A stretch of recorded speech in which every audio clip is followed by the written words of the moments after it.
स्वर सुधा मंच पर प्रस्तुत है श्रीमद् भागवत की प्रमुख पात्र माता यशोदा। माता यशोदा के सौभाग्य की तुलना किसी से भी नहीं हो सकती, क्योंकि भगवान श्री कृष्ण ने स्वयं उनका पुत्र बनकर उनके पवित्र स्तनों का पान किया तथा उन्हें वात्सल्य सुख का अनुपम सौभाग्य प्रदान किया। नंद बाबा और यशोदा मैया को कोई संतान न थी।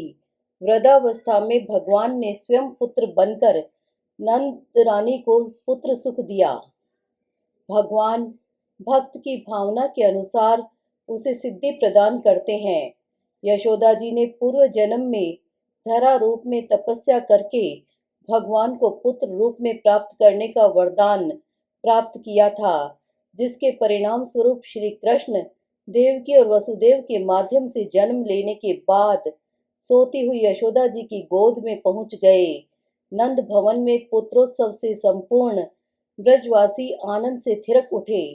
एक बार भी जो नंद रानी के नीलमणि को देख लेता, उसका मन उसी चित्तचोर में अटका रह जाता था।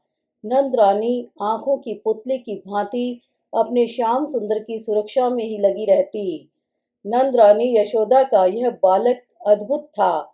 एक दिन कंस प्रेरित पूतना ने स्तनपान कराकर इसे मारना चाहा, तो यह दूध के साथ उसके प्राणों को भी पी गया।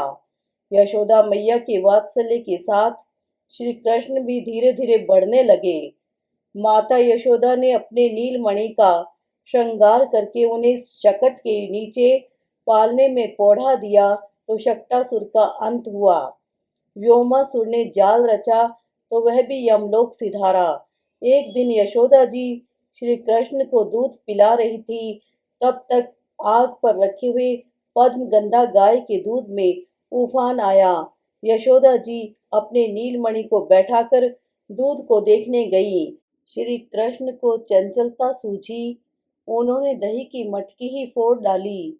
माखन बिखर गया। माता बड़ी कठिनाई से अपने श्याम को मना पाई। श्री कृष्ण ने मिट्टी खाई। यह सुनकर यशोदा जी उनका मुख खुलवाकर देखने लगी। संपूर्ण ब्रह्मांड ही उन्हें अपने लाला के मुख में दिखाई दिया। यशोदा जी विस्मृत हो गई। श्री कृष्ण ने वैष्णवी माया का विस्तार किया और वह माता के विश्व दर्शन की स्मृति को बहा ले गई। यशोदा जी के हृदय में वात्सल्य का संचार हुआ और वे पुनः अपने सलोने श्याम को गोद में लेकर दूध पिलाने लगी। गोपियों के यहाँ माखन चोरी के उल्हानों से तो वे तंग ही आ चुकी थी। एक दिन श्री कृष्ण ने उनका भी दही भांड फोड़ दिया। जननी ने श्री कृष्ण को डराने के लिए उन्हें उखल में बांधा और यमलार्जुन का उद्धार हुआ। गोचारण, वत्सासुर और वकासुर का वध, कालिय दमन, धेनुक उद्धार, गोवर्धन धारण आदि श्री कृष्ण की अनेक लीलाओं को सुनकर यशोदा जी श्री कृष्ण की दिव्य स्मृति में डूबी रहती थी। अक्रूर के आगमन के साथ यशोदा जी के हृदय पर क्रूर वज्र का प्रहार हुआ और श्री कृष्ण गोकुल से मथुरा चले गए। श्री कृष्ण विरह में जननी यशोदा जी की जो दशा हुई, उसका यथार्थ वर्णन करने का साहस कोई नहीं कर सकता। जहाँ से श्री कृष्ण रथ पर बैठ गए थे, यशोदा जी वहां प्रतिदिन जाती। उन्हें लगता कि अक्रूर अभी अभी मेरे श्री कृष्ण को लेकर जा रहे हैं।